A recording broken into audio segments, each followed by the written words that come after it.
குறைந்தபட்ச கதாபாத்திரங்களுடன் நடக்கும் எளிய காதல் படம் இது. ஆனால் இது கோலிவுட்டில் அதிகம் எடுக்கப்படாத ஒன்று. அதன் காரணமாக ஸ்வீட்ஹார்ட் என்பது ஒரு கடினமான சூழ்நிலை மற்றும் அவர்கள் அதை எவ்வாறு எதிர்கொண்டு சமாளிக்கிறார்கள் என்பது கதை. ஸ்வீட்ஹார்ட் என்பது சிக்கலான உறவில் இருக்கும் வாசு, ரியோ மற்றும் மனு கோபிகா ரமேஷ் ஆகிய இரு நபர்களை பற்றியது. வாசு குடிகாரனாக மாறிய பிறகு அவனது அம்மா அப்பாவிடம் விட்டுச் சென்ற கடினமான கடந்த காலம் வாசுவுக்கு உண்டு. மறுபுறம் மனுவுக்கு ஆதரவான குடும்பம் உள்ளது. ஆனால் ஒரு இரவில் வாசு தந்திரமாக மானுவின் படுக்கையறைக்குள் தன்னை கொண்டு வருகிறான். அங்கிருந்து என்ன நடக்கிறது என்பது நிறைய குழப்பத்தை உருவாக்குகிறது. ஸ்வீட்ஹார்ட் மிகவும் சிறிய மற்றும் எளிமையான சதித்திட்டத்தை கொண்டுள்ளது. அதில் அதிக விலகல்கள் இல்லை. படத்தின் முதல் பாதி அடல்ட் காமெடி, வேடிக்கையான சூழ்நிலைகள் மற்றும் நகைச்சுவைக்காக உண்மையில் துண்டிக்கப்பட்ட சில காட்சிகளுடன் மிகவும் சீரட்டதாக உள்ளது.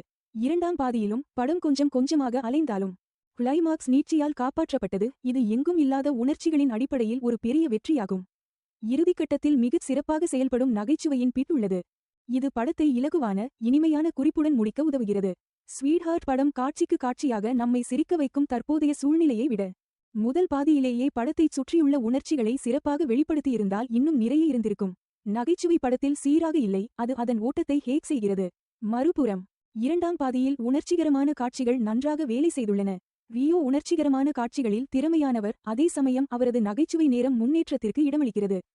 கோபிகா ரமேஷ் ஒரு நல்ல கண்டுபிடிப்பு மற்றும் அவர் பாத்திரத்திற்கு மிகவும் இளமையாக தோன்றினாலும் அவர் அதை சிறப்பாக நடித்துள்ளார். துணை நடிகர்கள் ரெஞ்சி பணிக்கர் போன்ற சில நல்ல தேர்வுகளை கொண்டுள்ளனர். மேலும் ஒரு காட்சியில் வரும் துளசி அற்புதமான வேலையை செய்துள்ளார். யுவன் சங்கர் ராஜாவின் பாடல்கள் அதிக உற்சாகத்தை தரவில்லை, ஆனால் அவரது பிஜிஎம் நிகழ்ச்சிகளை அதிகப்படுத்தி படத்திற்கு பெரும் உதவியாக உள்ளது. படத்தின் ட்ரீட்மெண்ட்டும் சிறப்பாக செய்யப்பட்டுள்ளது. ஒளிப்பதிவு நேர்த்தியாக உள்ளது.